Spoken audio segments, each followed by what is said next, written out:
वैसे ही हमारा जीव भी फंसेगा।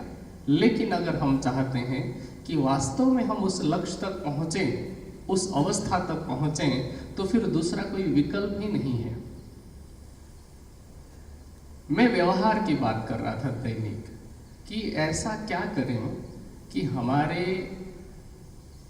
जीव के अंदर जो भी संस्कार है पुराने वो छूट जाएं और हम ध्यान में बैठें तो मन हमारा जल्दी एकाग्र हो।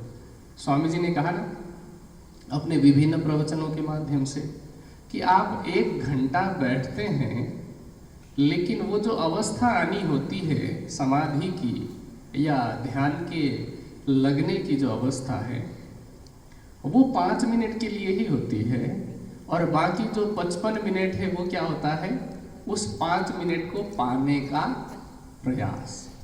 ठीक है, अब 5 मिनट का अनुभव प्राप्त करने के लिए यदि 55 मिनट आपको प्रयास करना होता है, इतनी बात को अगर आपने पकड़ लिया तो अब एक और बात यहाँ से लेते जाइए कि उस 55 मिनट के लिए आपको बाकी के 24 घंटे में से 23 घंटे, क्योंकि 1 घंटा तो ध्यान का है, तो बाकी के 23 घंटे भी तैयारी करनी होती है। अब वो 23 घंटे की तैयारी कैसी होती है? सबसे पहले एक विषय ले लेते हैं, पहला दूसरा नहीं करते, एक विषय ले लेते हैं।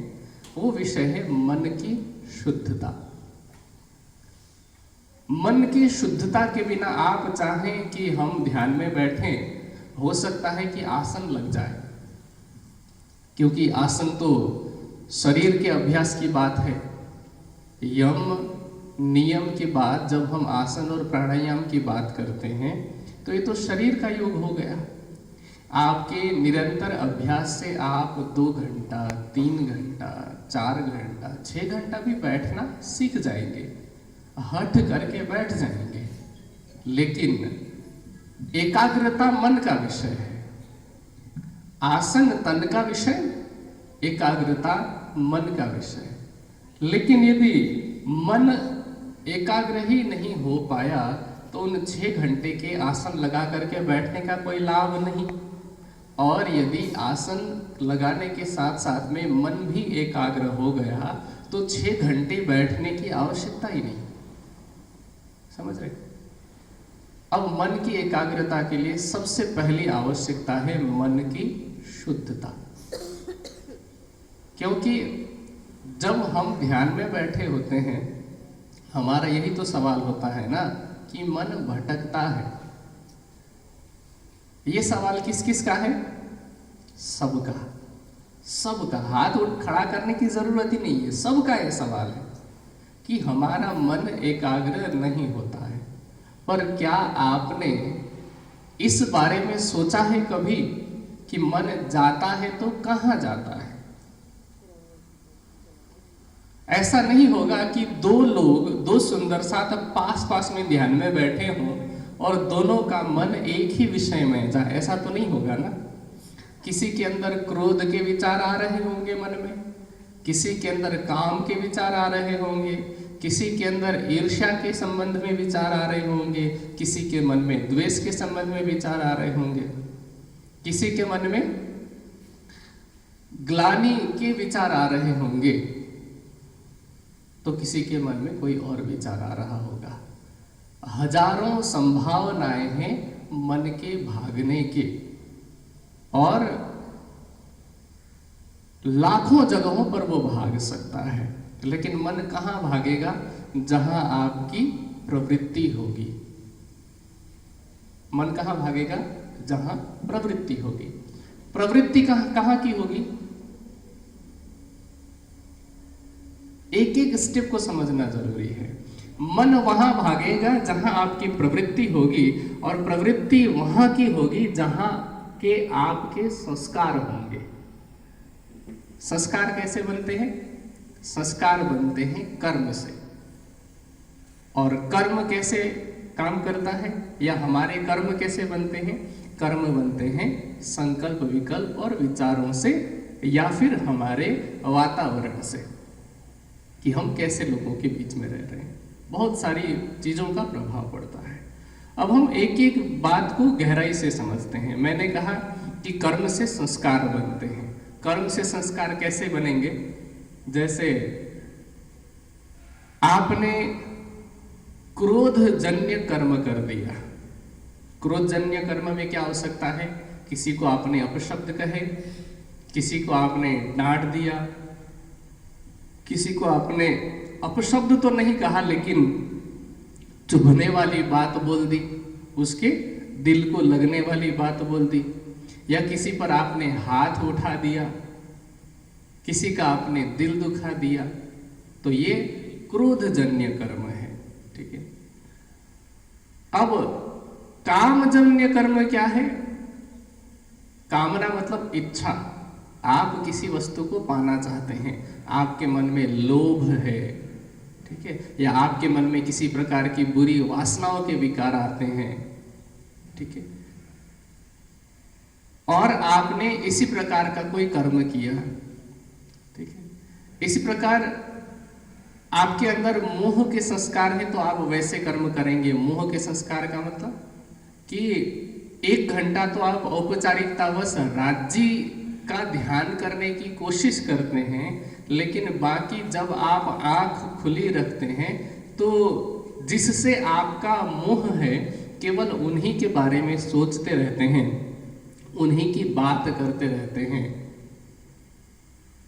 या उन्हीं से बात करते रहते हैं, तो ये मोहजन्य कर्म हो गए।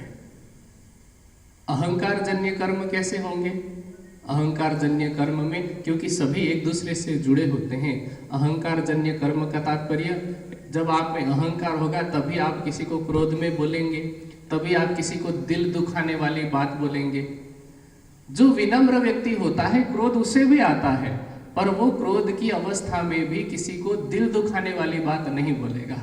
वो गुस्सा पी जाएगा या फिर वो जोर से चिल्लाएगा, पर चुभने वाले शब्द नहीं बोलेगा। चुभने वाले शब्द कौन बोलते हैं? जिनके अंदर अहंकार भरा होता है। जिसके अंदर जितना ज्यादा भरा होगा वो उतना ही दूसरे का दिल दुखाते हैं। ठीक है। तो अब इसका प्रभाव ध्यान में कैसे पड़ता है? क्योंकि आपने एक बार क्रोध किया तो आपके चित्त पर उस क्रोध का संस्कार पड़ा। आपने एक बार अहंकार जन्य व्यवहार किया, उसका संस्कार पड़ा। जब आप ध्यान में बैठेंगे तो ये सारे विचार आएंगे कि नहीं आएंगे? कल एक प्रश्न पूछा था स्वामी जी से एक सुंदर साथ ने कि जब हम ध्यान में बैठते हैं तो जहाँ काम के लिए जाना होता है वहाँ की बातें हमारे ध्यान में आती हैं।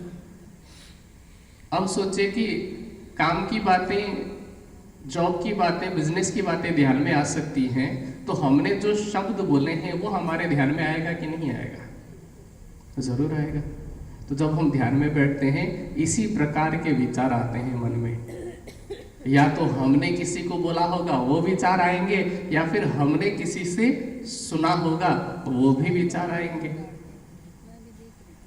तो इसको हम संस्कार कहते हैं। एक बार कर्म करने पर उस कर्म का जो प्रभाव हमारे चित्त में रह जाता है, उस रहे हुए बचे हुए प्रभाव को संस्कार कहते हैं। तो कर्म से संस्कार बनते हैं। अब जिस प्रकार के संस्कार हमारे चित्त में स्टोर होते रहेंगे, हमारे अंदर उसी प्रकार की ऊर्जा बनती है। ठीक है। जैसे सकारात्मक विचार होंगे, मैं आपको एक प्रैक्टिकल उदाहरण बता सकता हूं जो आपने अपने जीवन में भी अनुभव किया होगा।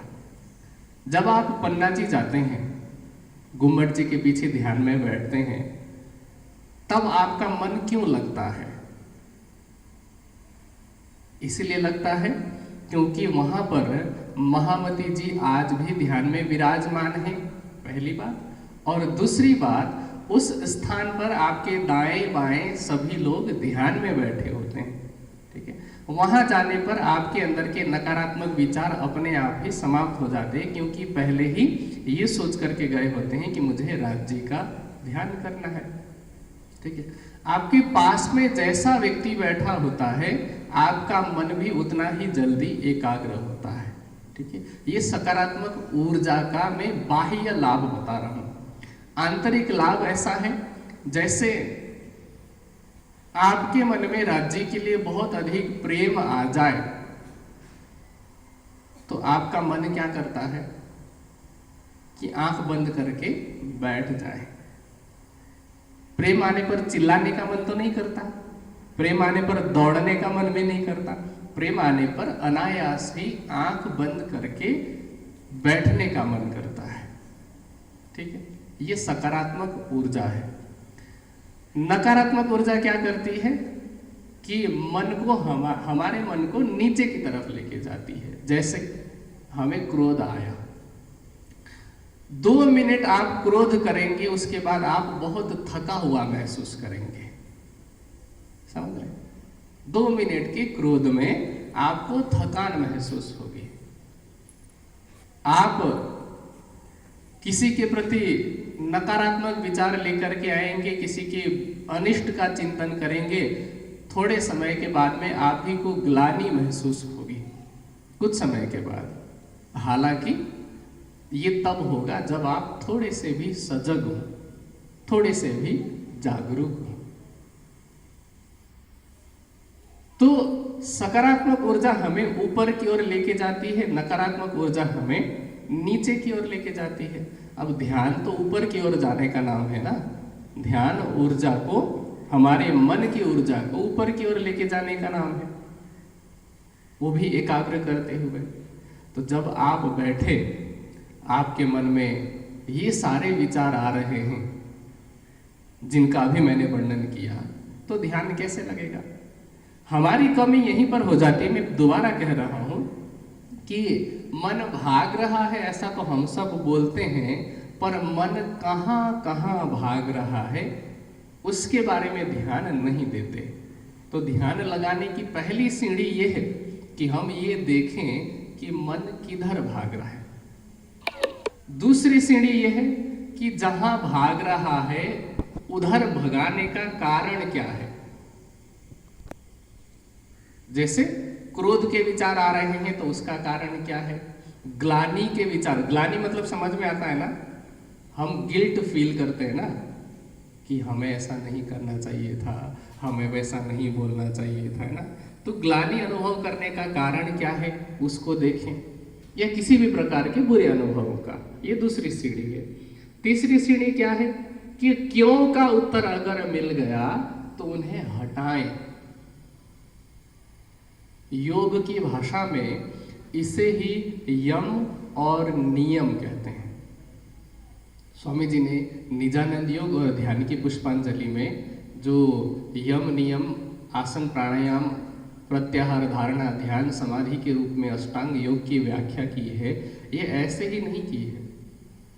आपको लगता है कि हमारा तो मार्ग प्रेममयी चितवनी का है, इश्क और ईमान के पंख से हम उड़ जाएंगे, हमें यम नियम की क्या जरूरत है।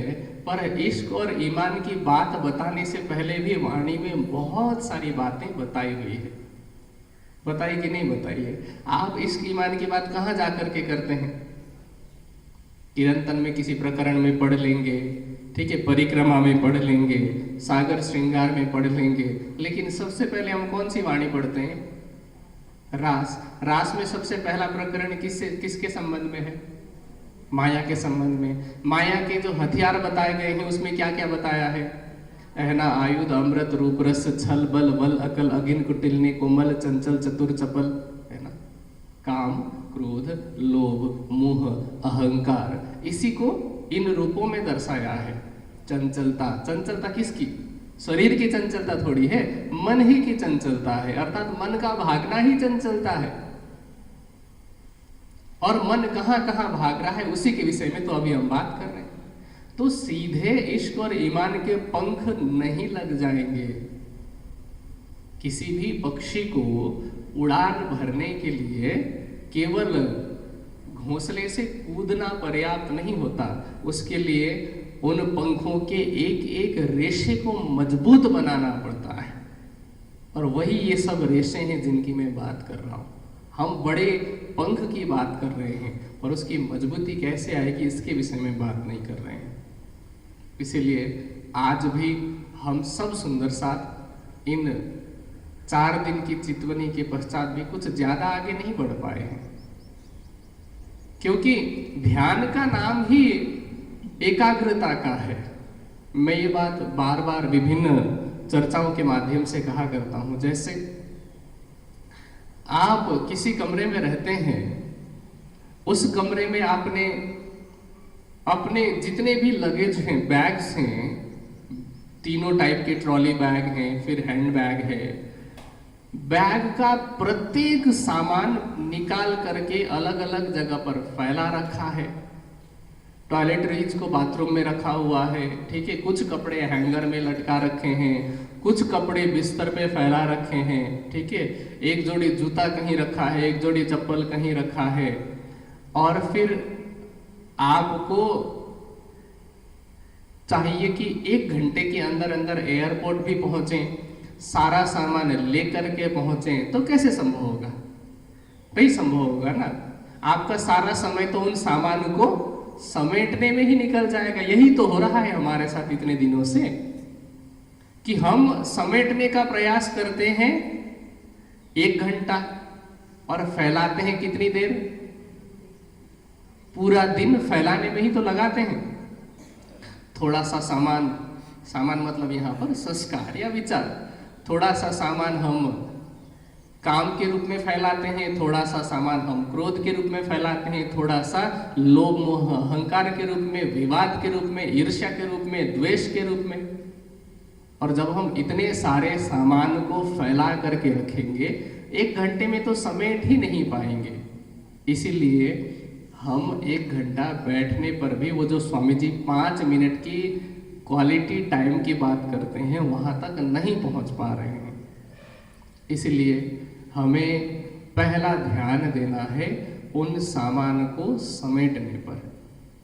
अब इन सामान को समेटने में भी एक और सरल उपाय मैं बता देता हूं।